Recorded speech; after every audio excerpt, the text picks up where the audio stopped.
कल्पना कीजिए, अगर आपने पूरे मन से व्रत रखा, रात भर जागकर माता पार्वती और भगवान शिव को याद किया, पर सुबह व्रत खोलते समय एक मंत्र बोलना भूल गए, तो क्या होगा? क्या आपने कभी सोचा है कि आपके घर में अचानक बढ़ती परेशानियां, रिश्तों में कड़वाहट और धन का रुक जाना शायद इसी एक चूक से जुड़ा हो? लोग सोचते हैं कि पूजा बस एक रस्म है, लेकिन शास्त्र कहते हैं व्रत का समापन ही उसका वास्तविक फल देता है। अगर आखिर के मंत्र सही नहीं बोले गए तो किया हुआ सारा श्रम व्यर्थ हो सकता है। यही कारण है कि हरितालिका तीज के समापन पर वे 3 मंत्र बताए गए हैं, जिन्हें बोलते ही घर की दरिद्रता, कलह और बाधाएं दरवाजे से बाहर चली जाती है। नमस्कार दर्शक बंधु, स्वागत है आपका भैरव बाबा परिवार में, जहां प्राचीन ज्ञान, ज्योतिष के रहस्य और सकारात्मक मान्यताएं आपके जीवन में सुख, शांति और समृद्धि भरती है। यदि ये बातें आपके मन को छू जाएं, तो वीडियो को लाइक करें, कमेंट में राधे राधे लिखें और सब्सक्राइब करके हमारे इस आध्यात्मिक परिवार का हिस्सा बने। आइए मिलकर आरंभ करते हैं इस यात्रा का, जहां श्रद्धा और ज्ञान साथ साथ चलते हैं। रात का अंधेरा धीरे धीरे अपने पंख फैलाने लगा है। आसमान में चांद की हल्की रोशनी उतर रही है, दीपक की लौ टिमटिमा रही है और घर के आंगन में स्त्रियां सज-धज कर बैठी है, हाथों में पूजा की थाली, आंखों में विश्वास और दिल में एक ही भावना, पति की लंबी उम्र और सुखमय जीवन की कामना। सब कुछ तैयार है, जल, फूल, धूप, दीप, नैवेद्य और वो भक्ति भाव जो मन को निर्मल बना देता है। लेकिन जरा सोचिए, अगर इसी क्षण पूजा का समय चूक जाए तो क्या होगा? अगर पूजा उस घड़ी में न हो जब ब्रह्मांड की ऊर्जा सबसे अनुकूल हो, तो क्या यह व्रत अपना फल देगा या फिर उल्टा असर डाल देगा? यही सवाल हर साल हर स्त्री के मन में कहीं न कहीं जन्म लेता है। शास्त्रों में बार बार कहा गया है कि व्रत या पूजन तभी सफल होता है जब वो सही मुहूर्त में किया जाए। मुहूर्त सिर्फ एक समय नहीं, बल्कि ब्रह्मांड की लहरों और ऊर्जा का वो संगम है, जब देवताओं तक आपकी प्रार्थना सीधी पहुंचती है। जैसे कोई नदी अपने पूरे वेग से समुद्र में मिलती है, वैसे ही साधक की साधना सही समय पर की जाए तो सीधे देवत्व में मिल जाती है। हरितालिका तीज के व्रत का महत्व बहुत बड़ा है। यह व्रत केवल एक पत्नी का अपने पति के लिए किया गया संकल्प नहीं, बल्कि ये एक स्त्री के त्याग, उसकी निष्ठा और उसकी आस्था का प्रतीक है। कहते हैं कि इस व्रत से पति की आयु बढ़ती है, दाम्पत्य जीवन में सुख समृद्धि आती है और घर में लक्ष्मी का वास होता है। परंतु इन सबका आधार क्या है? आधार है सही समय, वो क्षण जब व्रत और पूजन किया जाए। अब प्रश्न उठता है, तीज की पूजा कब करनी चाहिए? सुबह, दोपहर या रात? बहुत सी स्त्रियां भ्रमित हो जाती है, क्योंकि कुछ शास्त्र कहते हैं कि सुबह का समय पवित्र है, कुछ मानते हैं कि दोपहर का समय सबसे उत्तम है और कुछ के अनुसार रात का समय ही तीज व्रत का सार है। तो आखिर सही क्या है? ज्योतिष शास्त्र इस रहस्य को साफ करता है। सूर्य का अस्त होना, दिन का ढलना और रात का प्रारंभ होना, यही वो समय है जब देवी पार्वती ने तपस्या की थी। संध्या का वो क्षण जब प्रकृति दिन और रात के बीच खड़ी होती है, जब आकाश में एक साथ दोनों दुनियाओं की झलक मिलती है, वही सबसे शुभ माना गया है।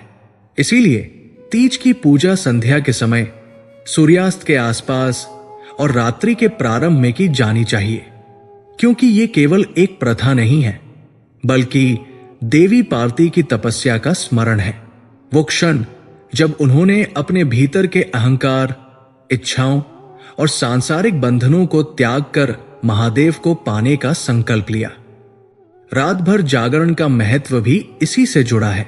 जब स्त्री रात भर जागती है तो वो स्वयं को उसी तपस्या से जोड़ती है जिसमें पार्वती ने शिव को पाया था। जागरण सिर्फ जागने का नाम नहीं है, बल्कि ये भक्ति की निरंतर धारा है जो आधी रात तक और उससे भी आगे बहती रहती है। लेकिन जरा सोचिए, अगर कोई इस मुहूर्त को चूक जाए तो क्या होगा? मान लीजिए सारी तैयारी हो चुकी है, व्रत का संकल्प लिया जा चुका है, परंतु पूजा का समय निकल गया।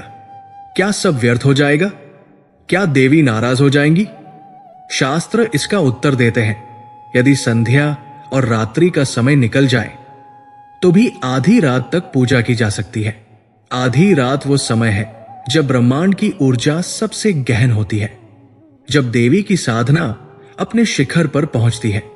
परंतु सावधानी यह है कि सूर्योदय के बाद यह पूजा नहीं करनी चाहिए। यदि पूजा सुबह के बाद की जाए तो उसका फल उल्टा भी हो सकता है। यही कारण है कि शास्त्रों में बार बार चेतावनी दी गई है। मुहूर्त का पालन अनिवार्य है। पुराणों में एक कथा आती है। एक बार एक रानी ने हरितालिका तीज का व्रत तो किया, परंतु पूजा का समय चूक गई। उसने अगले दिन सुबह पूजा की, ये सोचकर कि देवता तो सर्वज्ञ है, वे भाव देखते हैं, समय का बंधन क्या देखेंगे। लेकिन उस रानी के जीवन में विपरीत घटनाएं शुरू हो गई। उसका पति युद्ध में घायल हो गया, राजमहल में कलह बढ़ गई और सुख समृद्धि के स्थान पर दुर्भाग्य ने घर कर लिया। बाद में जब पंडितों से पूछा गया तो उन्होंने यही कहा, भाव महत्वपूर्ण है, लेकिन समय और नियम का भी उतना ही महत्व है। देवी पार्वती का व्रत है ये, उनकी तपस्या रात में आरंभ हुई थी, दिन में नहीं। इसलिए सूर्योदय के बाद पूजा करना व्रत की मर्यादा को तोड़ देता है। इसीलिए हर स्त्री को सजग रहना चाहिए। भक्ति के साथ साथ नियम और समय का पालन भी अनिवार्य है। जैसे एक बीज तभी अंकुरित होता है जब उसे सही ऋतु और सही समय पर बोया जाए, वैसे ही पूजा और व्रत तभी फल देते हैं जब वे उचित मुहूर्त में किए जाए। अब एक और रहस्य की ओर बढ़ते हैं। वास्तु शास्त्र के अनुसार पूजा केवल समय से ही नहीं जुड़ी होती, बल्कि स्थान और दिशा से भी जुड़ी होती है। हरितालिका तीज की पूजा करते समय स्त्रियों को उत्तर पूर्व दिशा की ओर मुख करके बैठना चाहिए। इसे ईशान कोण कहा जाता है और यह दिशा देवताओं की ओर जाने का मार्ग है। जब आप इस दिशा की ओर मुख करके पूजा करते हैं तो आपकी प्रार्थना सीधे ईश्वर तक पहुंचती है। घर में लक्ष्मी का वास होता है, दरिद्रता दूर होती है और परिवार में सुख समृद्धि बनी रहती है। ध्यान रखने योग्य एक और बात है, बहुत सी स्त्रियां अपनी सुविधा के अनुसार पूजा कहीं भी कर लेती है, कभी रसोई घर में, कभी बैठक में, कभी आंगन में। लेकिन यदि संभव हो तो पूजा का स्थान वही होना चाहिए जहां घर की ऊर्जा सबसे पवित्र हो। ईशान कोण यानी उत्तर पूर्व का भाग इस काम के लिए सर्वश्रेष्ठ माना गया है। वहां दीपक जलाना, कलश स्थापित करना और देवी देवताओं का आवाहन करना सबसे शुभ माना गया है। परंतु यदि कोई कारणवश ये दिशा उपलब्ध न हो तो भी कम से कम ये ध्यान रखा जाए कि पूजा दक्षिण की ओर मुख करके न हो। दक्षिण की दिशा यम की दिशा मानी जाती है और उसमें पूजा का शुभ फल बाधित हो सकता है। इस प्रकार हम देखते हैं कि पूजा का महत्व केवल भाव में ही नहीं, बल्कि समय, दिशा और नियम में भी है। हरितालिका तीज का व्रत तभी सफल होता है जब ये सब मिलकर एक सामंजस्य रचते हैं। कल्पना कीजिए, एक स्त्री ने व्रत रखा, दिन भर बिना जल के रहकर तपस्या की, और जब संध्या का समय आया उसने दीपक जलाया, थाली सजाई और उत्तर पूर्व दिशा की ओर मुख करके देवी पार्वती का ध्यान किया। उसी क्षण ब्रह्मांड की ऊर्जा उसकी साधना से जुड़ गई। उसका हर संकल्प, हर प्रार्थना सीधे देवी तक पहुंचा। यही है व्रत का वास्तविक चमत्कार। परंतु इसके विपरीत अगर उसी स्त्री ने लापरवाही की, समय चूक गई, दिशा का ध्यान नहीं रखा, तो क्या होगा? उसके संकल्प और प्रार्थना भले ही सच्चे हों, परंतु वो ब्रह्मांडीय ऊर्जा से जुड़ नहीं पाएंगे। और जब ऊर्जा ही नहीं जुड़ी तो फल कैसे मिलेगा? यही कारण है कि शास्त्र कहते हैं, मुहूर्त और दिशा का पालन न किया जाए तो पूजा का फल उल्टा भी हो सकता है। यही रहस्य इस अध्याय का मूल है। हरितालिका तीज केवल एक सामाजिक प्रथा या पारिवारिक परंपरा नहीं है। ये एक ब्रह्मांडीय साधना है जिसमें स्त्री स्वयं को पार्वती से जोड़ती है, और जब वो ये साधना करती है तो उसे वही नियम अपनाने पड़ते हैं जो पार्वती ने अपनाए थे। रात भर जागरण, संध्या के समय पूजन, उत्तर पूर्व की दिशा और सूर्योदय के पहले व्रत की पूर्णता, यही है तीज के व्रत की असली आत्मा। अब सोचिए, अगर इस व्रत में इतनी शक्ति है कि यह पति की आयु बढ़ा सकता है, घर में लक्ष्मी को बुला सकता है और जीवन से दरिद्रता को हटा सकता है, तो क्या यह संभव है कि यह शक्ति गलत समय पर की गई पूजा से उल्टी न हो? शास्त्र साफ कहते हैं, ब्रह्मांड की शक्ति को बुलाना आसान है, लेकिन उसे नियंत्रित करना कठिन। इसलिए सावधानी ही पूजा का सबसे बड़ा नियम है। यह अध्याय यही बताता है, पूजा का समय ही पूजा की आत्मा है, और हरितालिका तीज का सही मुहूर्त वही है जब सूर्य अस्त हो रहा हो और रात का आरंभ हो रहा हो। यही वो क्षण है जब देवी पार्वती ने शिव को पाया, और यही वो क्षण है जब स्त्री अपनी साधना से देवत्व को पा सकती है। पूजा की थाली सामने रखी है, दीपक जल चुका है, हाथों में कुमकुम और अक्षत है, आंखों में आस्था और दिल में विश्वास है। आपने संकल्प लिया है कि इस व्रत को पूरी निष्ठा और प्रेम के साथ निभाएंगे। लेकिन ठीक उसी क्षण एक बुजुर्ग स्त्री या कोई पंडित आपकी ओर देखकर कह दे, बेटी, तुम्हारी थाली में एक चीज कम है, यह पूजा अधूरी है। सोचिए, उस समय मन पर कैसा बोझ आ जाएगा। सारी मेहनत, सारी तैयारी और वो अनगिनत उम्मीदें अचानक अधूरी लगने लगेंगी। यही कारण है कि शास्त्रों में स्पष्ट कहा गया है, हर पूजा के अपने आवश्यक अंग होते हैं, और यदि उनमें से एक भी छूट जाए तो पूजा का प्रभाव अधूरा रह जाता है। हरितालिका तीज का व्रत, जो स्वयं माता पार्वती की तपस्या से जुड़ा हुआ है, उसमें तो ये नियम और भी कठोर हो जाता है। यहां सिर्फ उपवास या जागरण ही काफी नहीं, बल्कि हर वो सामग्री जो प्रतीक के रूप में रखी गई है उसका होना अनिवार्य है, क्योंकि देवताओं की पूजा वस्त्र या आभूषण से नहीं बल्कि प्रतीकात्मक शक्तियों से होती है। इन प्रतीकों के माध्यम से ही हमारी प्रार्थना साकार होती है। कितना रोचक है कि बहुत लोग सोचते हैं पूजा में जो भी उपलब्ध हो वही पर्याप्त है, भाव तो शुद्ध होना चाहिए। सामग्री का क्या महत्व?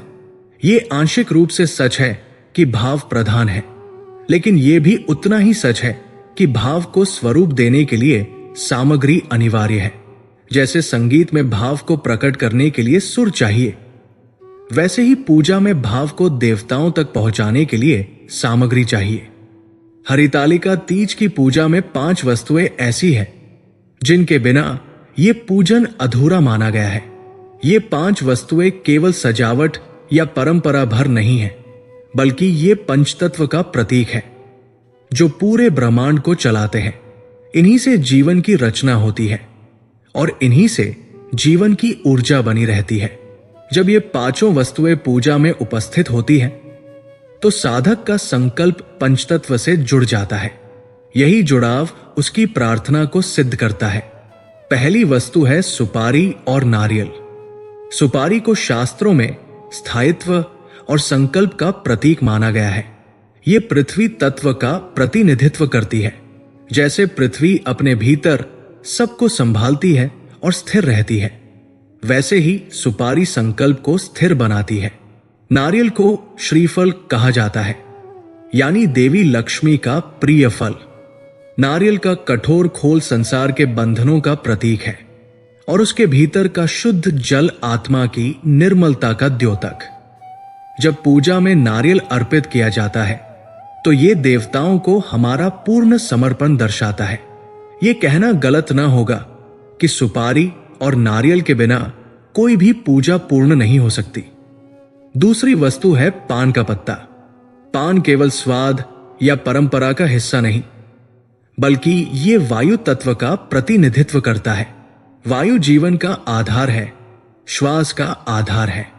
पान का पत्ता माता पार्वती को अत्यंत प्रिय माना गया है। जब इसे पूजा में अर्पित किया जाता है तो ये हमारे संकल्प को गति और विस्तार देता है। जैसे वायु बिना रुके हर दिशा में बहती है, वैसे ही प्रार्थना भी अनंत दिशाओं में पहुंच जाती है। इसलिए हरितालिका तीज की पूजा में पान के पत्ते का होना अनिवार्य माना गया है। तीसरी वस्तु है श्रृंगार सामग्री। 16 श्रृंगार स्त्री की सौंदर्य और शक्ति का प्रतीक है। माता पार्वती स्वयं एक स्त्री है और स्त्रैण सौंदर्य का संपूर्ण रूप है। इसलिए उनकी पूजा में श्रृंगार सामग्री का अर्पण अनिवार्य है। ये न केवल स्त्रीत्व का आदर है, बल्कि ये देवी की कृपा पाने का माध्यम भी है। काजल, बिंदिया, सिंदूर, चूड़ी, मेहंदी, ये सब केवल बाहरी सजावट नहीं, बल्कि शक्ति और समर्पण के प्रतीक है। यदि पूजा में श्रृंगार सामग्री छूट जाए तो माता की कृपा अधूरी रह जाती है। जैसे एक वधू बिना श्रृंगार अधूरी लगती है, वैसे ही देवी की पूजा बिना श्रृंगार सामग्री अधूरी हो जाती है। चौथी वस्तु है पीली चुनरी। पीला रंग माता पार्वती का प्रिय है। ये आस्था, पवित्रता और ऊर्जस्विता का प्रतीक है। जब देवी की प्रतिमा या चित्र पर पीली चुनरी चढ़ाई जाती है तो ये उन्हें वस्त्र रूप में अर्पित किया जाता है। इसे अग्नि तत्व से जोड़ा गया है, क्योंकि पीला रंग सूर्य की आभा और अग्नि की ज्योति का प्रतीक है। चुनरी के बिना पूजा का स्वरूप अधूरा रह जाता है। ये केवल वस्त्र नहीं, बल्कि देवी के आभा मंडल का प्रतीक है। पांचवी और सबसे महत्वपूर्ण वस्तु है गर्भघड़ा, यानी मिट्टी का कलश जिसमें गंगाजल और आम के पत्ते रखे जाते हैं।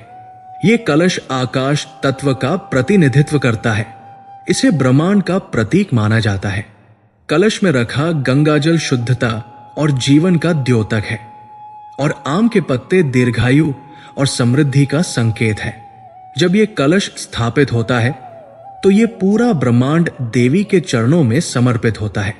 इसलिए हरितालिका तीज की पूजा में गर्भघड़े का होना अनिवार्य है। अब सोचिए, इन 5 वस्तुओं में से यदि एक भी छूट जाए तो क्या होगा? मान लीजिए पूजा हो रही है, सब कुछ विधि पूर्वक चल रहा है, लेकिन नारियल नहीं है, क्या होगा?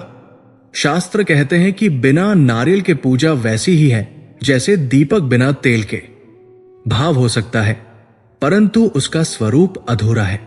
वैसे ही यदि श्रृंगार सामग्री न हो तो माता की पूजा वैसे ही है जैसे दुल्हन को बिना श्रृंगार के बुलाना।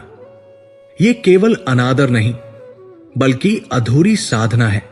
ज्योतिष भी इस रहस्य को और स्पष्ट करता है। ये 5 वस्तुएं पंचतत्व का प्रतीक है: पृथ्वी, जल, वायु, अग्नि और आकाश। जब ये 5 तत्व मिलकर पूजा में शामिल होते हैं तभी साधना पूर्ण होती है। यदि कोई तत्व अनुपस्थित है तो साधना का संतुलन टूट जाता है। जैसे शरीर में 5 तत्वों का संतुलन बिगड़ने पर रोग हो जाता है, वैसे ही पूजा में पंचतत्व का संतुलन बिगड़ने पर उसका फल अधूरा या विपरीत हो सकता है।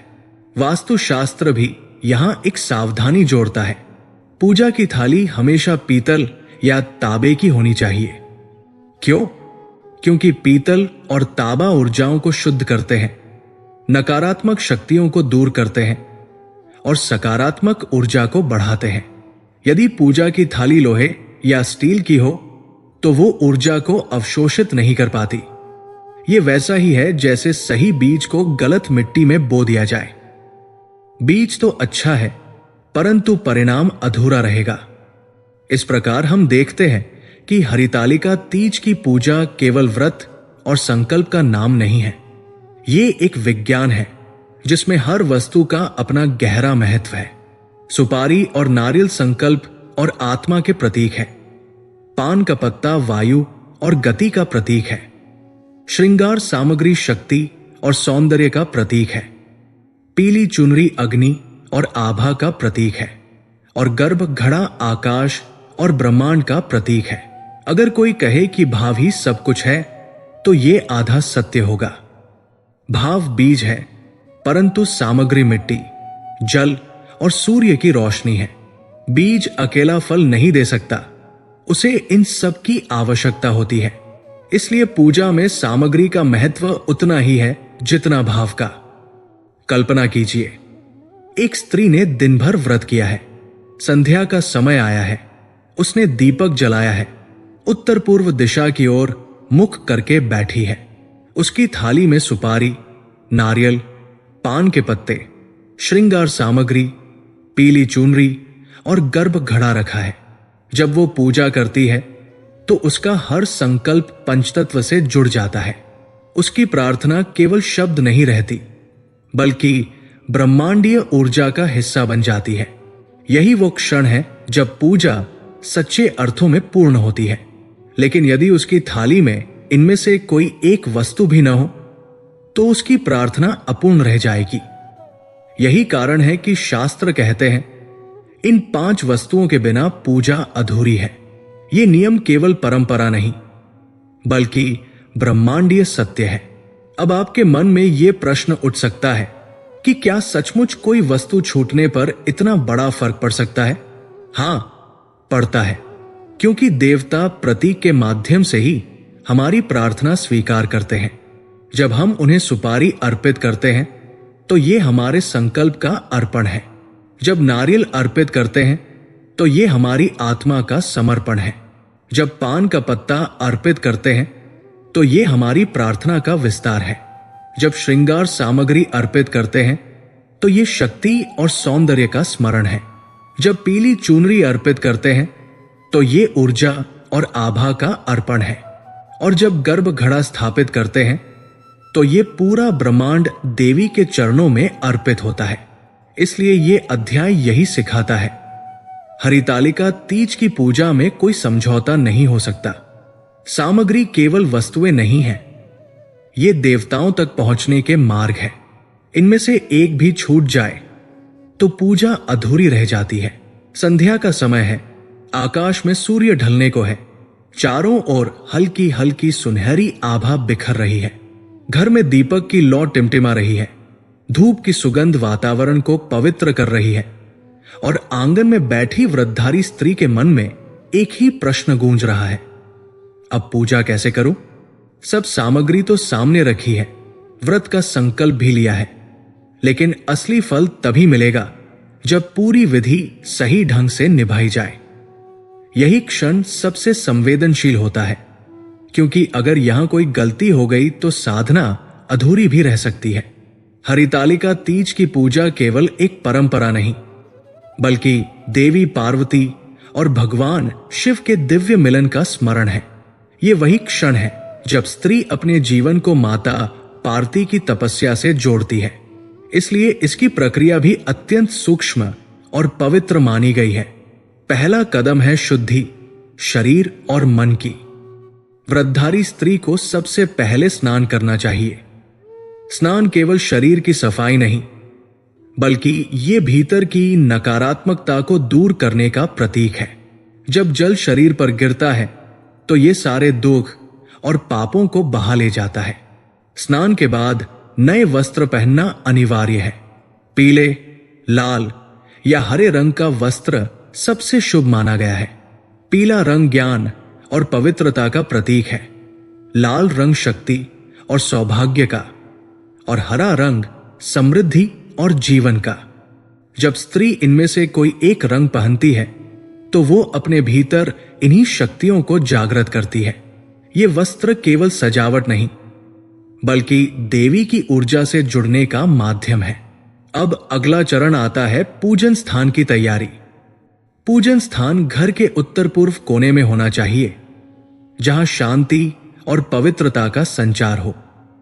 वहां पर मिट्टी का शिव पार्वती का प्रतिमा बनाना या उनका चित्र स्थापित करना चाहिए। मिट्टी का स्वरूप इसलिए महत्वपूर्ण है क्योंकि यह धरती माता का अंश है, जो संकल्प को स्थिर बनाती है। जब स्त्री मिट्टी से शिव पार्वती का स्वरूप गढ़ती है तो यह प्रतीक होता है उसकी उस साधना का जिसमें वह स्वयं अपने संकल्प को रूप देती है। प्रतिमा या चित्र के सामने दीपक जलाना अनिवार्य है। दीपक अग्नि का प्रतीक है, जो अंधकार को मिटाकर ज्ञान और प्रकाश का संचार करता है। दीपक की लौ से वातावरण पवित्र हो जाता है और साधक का मन एकाग्र हो जाता है। दीपक केवल प्रकाश नहीं देता, बल्कि ये देवी देवताओं को आमंत्रण देता है कि वे आकर इस पूजन को स्वीकार करें। अब सबसे महत्वपूर्ण चरण है अर्पण का। देवी पार्वती को 16 श्रृंगार अर्पित करना चाहिए। ये 16 श्रृंगार केवल सौंदर्य का प्रतीक नहीं, बल्कि स्त्री की संपूर्णता का प्रतीक है। इसमें बिंदिया से लेकर काजल तक, सिंदूर से लेकर मेहंदी तक हर वस्तु का अपना महत्व है। जब इन्हें देवी को अर्पित किया जाता है तो यह स्त्रीत्व और शक्ति का सम्मान होता है। भगवान शिव को बेलपत्र, धतूरा और अक्षत अर्पित करने चाहिए। बेलपत्र भगवान शिव को अत्यंत प्रिय है और धतूरा उनका प्रतीक है। अक्षत यानी चावल, जो अपूर्ण और अविनाशी माने जाते हैं, संपूर्णता का संकेत देते हैं। इसके बाद कलश के सामने बैठकर संकल्प लेना चाहिए। संकल्प ही वो सूत्र है जो पूजा को देवत्व से जोड़ता है। बिना संकल्प के पूजा केवल एक क्रिया रह जाती है। संकल्प लेते समय हाथ में जल होना चाहिए और मन में पूरी निष्ठा। संकल्प के शब्द इस प्रकार होने चाहिए: मैं अमुक स्थान का, अमुक नाम, हरितालिका तीज का व्रत कर रहा हूं। मेरी पूजा पूर्ण हो, यही प्रार्थना।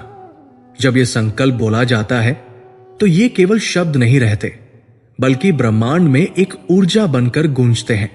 यही ऊर्जा पूजा को फलदायी बनाती है। अब आती है सबसे पवित्र घड़ी, कथा सुनने की। हर पूजा की आत्मा उसकी कथा में ही छिपी होती है, क्योंकि कथा केवल अतीत का स्मरण नहीं, बल्कि वो आदर्श है जो साधक को अपने जीवन में अपनाना चाहिए। हरितालिका तीज की कथा सुनाते समय सबसे पहले वातावरण को शांत करना चाहिए। घर के सभी सदस्य एकत्र होकर बैठें। कथा शुरू करने से पहले जल लेकर हाथ में संकल्प लें कि ये कथा देवी पार्वती और भगवान शिव की कृपा के लिए सुनी और सुनाई जा रही है। कथा सुनाते समय स्वर का विशेष ध्यान रखना चाहिए। शुरुआत धीमे और गंभीर स्वर में होनी चाहिए, ताकि श्रोताओं का मन एकाग्र हो सके। जब कथा अपने चरम पर पहुंचती है, तब स्वर ऊंचा होना चाहिए, ताकि कथा का प्रभाव सबके हृदय तक पहुंच सके। और जब कथा पूर्ण हो तो हर हर महादेव का उद्घोष अवश्य करना चाहिए। ये उद्घोष केवल आवाज नहीं है, बल्कि ये वो ध्वनि है जो वातावरण की सारी नकारात्मकता को नष्ट कर देती है और साधना को पूर्ण करती है। कथा सुनने की प्रक्रिया में एक अत्यंत महत्वपूर्ण नियम है: बीच में कोई उठना नहीं चाहिए। यदि कोई बीच में उठे तो कथा का प्रभाव टूट जाता है। यह वैसा ही है जैसे कोई नदी बह रही हो और बीच में किसी ने उसका प्रवाह रोक दिया हो। कथा ऊर्जा का प्रवाह है और उसे निरंतर सुनना आवश्यक है। कथा पूर्ण होने के बाद जल से अर्घ्य देना चाहिए। अर्घ्य का अर्थ है अपनी प्रार्थना को देवताओं तक पहुंचाना। जब जल अर्पित किया जाता है तो यह संदेश ब्रह्मांड तक जाता है कि साधक ने अपनी साधना पूर्ण कर दी है। इसके साथ देवी देवताओं से आशीर्वाद मांगना चाहिए। यह आशीर्वाद केवल शब्दों में नहीं, बल्कि जीवन की दिशा को बदलने वाली शक्ति में बदल जाता है। पूजा की पूरी प्रक्रिया यही है: स्नान से लेकर वस्त्र धारण तक, प्रतिमा की स्थापना से लेकर दीपक जलाने तक, अर्पण से लेकर संकल्प तक और कथा से लेकर अर्घ्य तक। हर कदम एक सूत्र है जो मिलकर साधना को पूर्ण बनाता है। सोचिए, यदि इनमें से कोई एक चरण छूट जाए तो क्या होगा? यदि संकल्प न लिया जाए तो क्या प्रार्थना देवताओं तक पहुंचेगी? यदि कथा बीच में ही छोड़ दी जाए तो क्या उसका प्रभाव रह पाएगा? नहीं। हर नियम का पालन अनिवार्य है, क्योंकि यही नियम पूजा की आत्मा है। यही कारण है कि हरितालिका तीज की पूजा को केवल रस्म न मानकर साधना माना गया है। इसमें हर क्रिया, हर शब्द और हर ध्वनि का महत्व है। जब स्त्री इन सबको निष्ठा और प्रेम से करती है तो ये साधना उसे वही शक्ति देती है जो माता पार्वती को प्राप्त हुई थी। यही शक्ति उसके जीवन को बदल देती है, उसके घर में सुख समृद्धि लाती है और पति की आयु बढ़ाती है। कल्पना कीजिए, एक स्त्री संध्या के समय स्नान करके लाल साड़ी पहनती है, मिट्टी का शिव पार्वती बनाती है, दीपक जलाती है और देवी को 16 श्रृंगार अर्पित करती है। वो हाथ में जल लेकर संकल्प लेती है और फिर कथा सुनती है।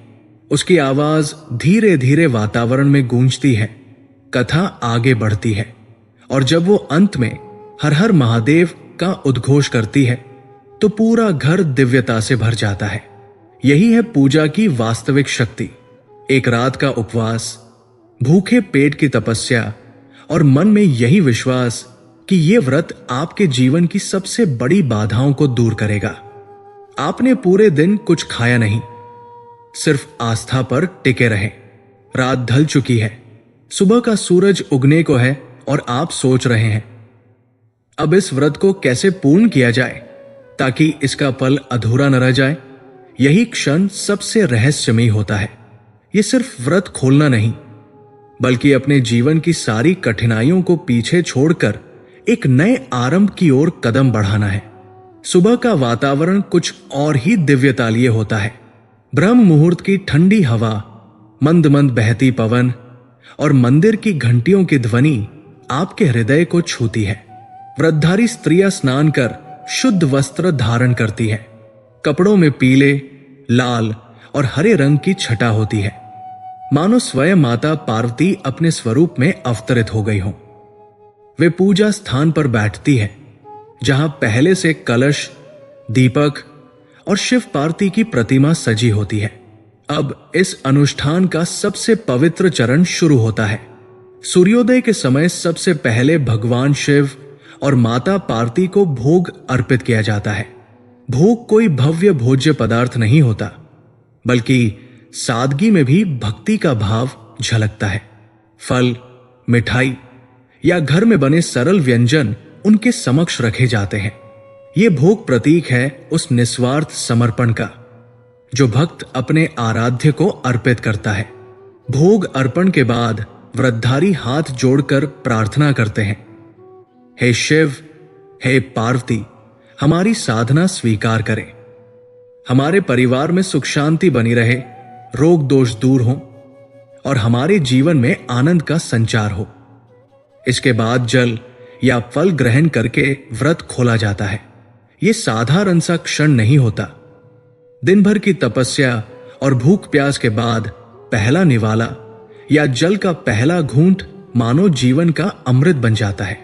यही क्षण यह संदेश देता है कि भक्ति में जितनी कठोरता है उतनी ही मधुरता भी छिपी है। उपवास से आत्मा शुद्ध होती है और प्रसाद से ऊर्जा लौटती है। लेकिन असली प्रश्न यही आता है, व्रत तो खुल गया, अब कौन से मंत्र बोले ताकि ये पूजा अधूरी न रहे? कौन से मंत्र वे ताले खोलेंगे जो घर में बरसों से जमे हुए क्लेश और दरिद्रता को बंद किए हुए हैं?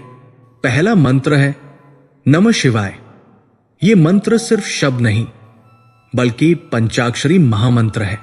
इसे बोलते ही ऐसा लगता है मानो आपके भीतर की सारी थकान, सारी निराशा दूर हो गई हो। नमः शिवाय वो ज्योति है जो जीवन के अंधकार को मिटाकर नया प्रकाश देती है। जो इसे नित्य जपता है उसके जीवन से संकट धीरे धीरे दूर हो जाते हैं। ये मंत्र आपको शिव की शरण में पहुंचा देता है जहां भय का कोई अस्तित्व नहीं रहता। दूसरा मंत्र है पार्वत्य नमः। ये मंत्र माता पार्वती को समर्पित है, जो स्नेह, प्रेम और सौभाग्य की देवी है। जो स्त्री इस मंत्र का जाप करती है उसके वैवाहिक जीवन में मधुरता बनी रहती है। पति पत्नी के बीच कभी कलह नहीं होता और घर में प्रेम का वातावरण रहता है। ये मंत्र केवल विवाहिता स्त्रियों के लिए नहीं, बल्कि अविवाहित कन्याओं के लिए भी उतना ही शुभ है। इसके जप से उन्हें योग्य जीवन साथी प्राप्त होता है, मानो माता पार्वती स्वयं उनकी रक्षा करती है और उनके जीवन को पूर्ण करती है। तीसरा मंत्र है सर्व बाधा विनाशिन्य नमः। यह मंत्र मां दुर्गा के एक विशेष रूप को पुकारता है। यह वो मंत्र है जो आपके घर की नकारात्मकता, दरिद्रता और क्लेश को जड़ से उखाड़ फेंकता है। मानो किसी ने घर की चारदीवारी पर अदृश्य कवच खींच दिया हो, जहां अब कोई बुराई प्रवेश नहीं कर सकती। जब यह मंत्र उच्चारित होता है तो वातावरण में ऐसी शक्ति फैल जाती है कि धीरे धीरे घर की ऊर्जा बदलने लगती है। यह केवल शब्दों का कंपन नहीं, बल्कि एक जीवंत शक्ति है जो घर के हर कोने में दिव्यता का संचार करती है। इन मंत्रों का महत्व इतना गहरा है कि यदि इन्हें श्रद्धा से जपा जाए तो जीवन की जटिल से जटिल समस्या का समाधान निकल सकता है। लेकिन ध्यान रहे, इन्हें केवल उच्चारण भर न माने। जब भी जप करें, आंखें बंद कर भगवान शिव और माता पार्वती का ध्यान करें। मन में यह विश्वास रखें कि वे आपके सामने खड़े हैं, आपकी हर प्रार्थना सुन रहे हैं। उसी क्षण आपको महसूस होगा कि वास्तव में शक्ति आपके भीतर प्रवाहित हो रही है। व्रत का समापन केवल एक प्रक्रिया नहीं है, यह जीवन को नया दृष्टिकोण देने का क्षण है।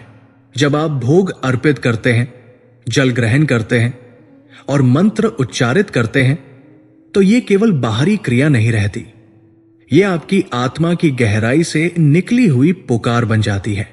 यही पुकार घर में समृद्धि लाती है, यही पुकार जीवन में शांति लाती है। कल्पना कीजिए, एक स्त्री जिसने पूरा व्रत पूरी निष्ठा से किया, वो जब नमः शिवाय का जप करती है तो उसका हृदय इतना हल्का हो जाता है कि आंखों से आंसू बहने लगते हैं। वे आंसू दुख के नहीं, बल्कि आत्मिक शांति के होते हैं। दूसरा क्षण, जब वो पार्वत्य नमः का उच्चारण करती है, तब उसके मन में यह विश्वास बैठ जाता है कि माता पार्वती स्वयं उसकी रक्षा कर रही है। और जब अंत में वो सर्व बाधा विनाशनीय नमः कहती है, तो उसे लगता है मानो उसके घर की हर दीवार पर माता की दिव्य छवि अंकित हो गई हो। यही शक्ति इस व्रत की असली पहचान है। इस प्रकार व्रत का समापन होता है। यह केवल भूखे पेट की तपस्या का अंत नहीं, बल्कि आत्मा के शुद्धिकरण और घर की समृद्धि का आरंभ है। जब आप इन मंत्रों के साथ व्रत खोलते हैं, तो यह सिर्फ आपके जीवन पर नहीं, बल्कि आने वाली पीढ़ियों पर भी शुभ प्रभाव डालता है। यही कारण है कि शास्त्र कहते हैं, सही विधि से किया गया व्रत पीढ़ियों तक कल्याणकारी रहता है। अब आप सोचिए, क्या यह मात्र एक परंपरा है या फिर जीवन का ऐसा रहस्य जिसे समझ लेने के बाद जीवन ही बदल जाता है? शायद यही वो कारण है कि हर युग में, हर पीढ़ी में लोग इन व्रतों को करते आए हैं, क्योंकि इनकी शक्ति केवल अनुष्ठान में नहीं, बल्कि उस श्रद्धा में छिपी है जो मनुष्य को देवत्व से जोड़ देती है।